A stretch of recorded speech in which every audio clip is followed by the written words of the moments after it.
spectrum of viewpoints on topics. Course materials are offered in multiple formats that appeal to be a broad range of learning preferences.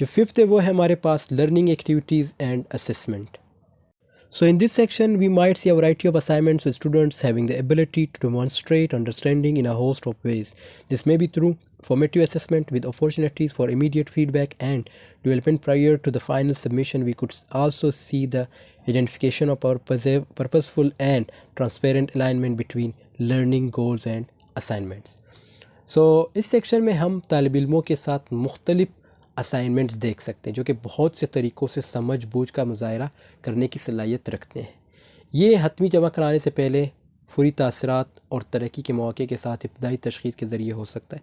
ہم سیکھنے کے آداب اور assignments کے درمیان بامقصد اور شفاف صف بندی کی شناخت بھی دیکھ سکتے ہیں.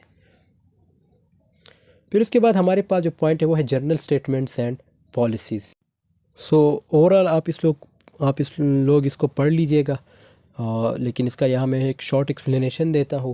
سو اس سیکشن میں کیا ہوتا ہے، اس سیکشن میں ہم اس زبان اور لہجے پر غور کرتے ہیں جو آپ کورس کی پالیسیوں کو بتانے کے لیے استعمال کر رہے ہیں. فار ایگزامپل، ہم نہ کریں کہ فہرست کی بجائے مثبت بیانات میں بنائی گئی پالیسیاں دیکھ سکتے ہیں.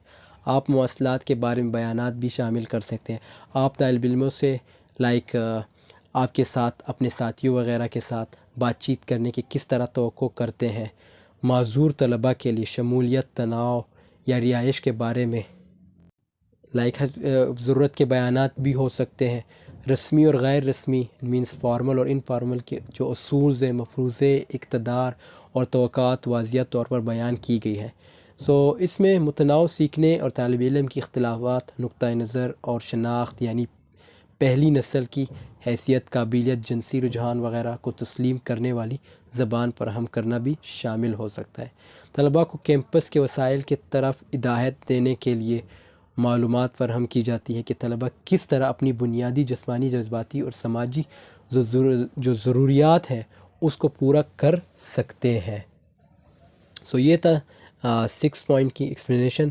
اب جو لاسٹ پوائنٹ ہے ہمارے پاس that is visual, organizational and clarity. So اس میں کیا بتایا جاتا ہے؟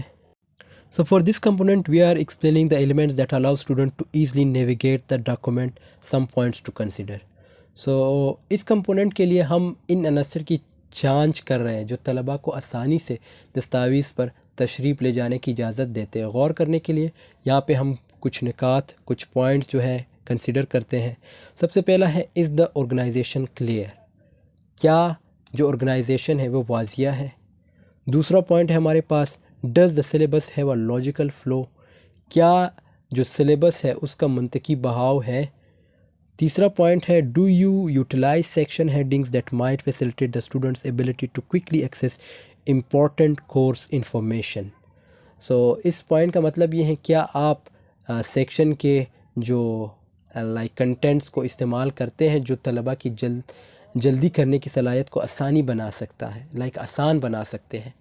سو اہم کورس کے معلومات تک رسائی حاصل کریں، دیٹس مور امپورٹنٹ.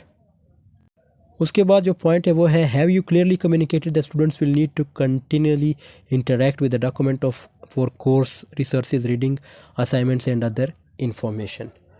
سو اس میں کیا ہوتا ہے کہ کیا آپ نے واضح طور پر بتایا ہے کہ طلباء کو اس کے ساتھ مسلسل بات چیت کرنے کی ضرورت ہوگی. کورس کے وسائل، پڑھانے کے اسائنمنٹس اور دیگر معلومات کے لیے دستاویزات یا دستاویز وغیرہ جو ڈاکومنٹس وغیرہ ہے وہ. اس کے بعد پوائنٹ جو ہے وہ ہے do you incorporate visuals such as images, graphics, charts اور diagrams that will reinforce content and engage the student in a different way. So اس میں کیا ہے کہ آپ جو امیجز وغیرہ ہے، گرافکس سے چارٹس یا خاکے جیسے یہ بصری مواد کو شامل کرتے ہیں جو مواد کو تقویت دے اور طالب علم کو مختلف طریقوں سے مشغول رکھیں یا مشغول کریں. So the last point is the document fully accessible? کیا جو ڈاکومنٹ ہے وہ کمپلیٹلی جو ہے اس کی جو ہے ایکسیس ہے یا نہیں ہے، مینس جو دستاویزات جو مکمل طور پہ اس کی کوئی قابل رسائی ہے یا نہیں.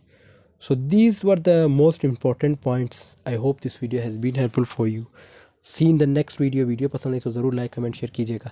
ملتے ہیں نیکسٹ ویڈیو میں، تب تک کے لیے اللہ حافظ. Take care of your self.